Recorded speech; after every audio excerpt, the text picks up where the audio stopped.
Hoy es día de elecciones, pero solo 3 de los 7 distritos congresionales de Alabama celebran las elecciones primarias.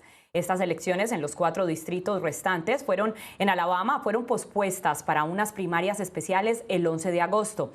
Tommy Tuberville, actual senador republicano por el estado, se postula para gobernador con el fin de suceder a la actual gobernadora Kay Ivey. El ex senador Doug Jones también se postula para gobernador, pero como demócrata. 6 estados están votando simultáneamente en carreras que podrían definir el control y el futuro del Congreso y medir la influencia política del presidente Donald Trump dentro del Partido Republicano.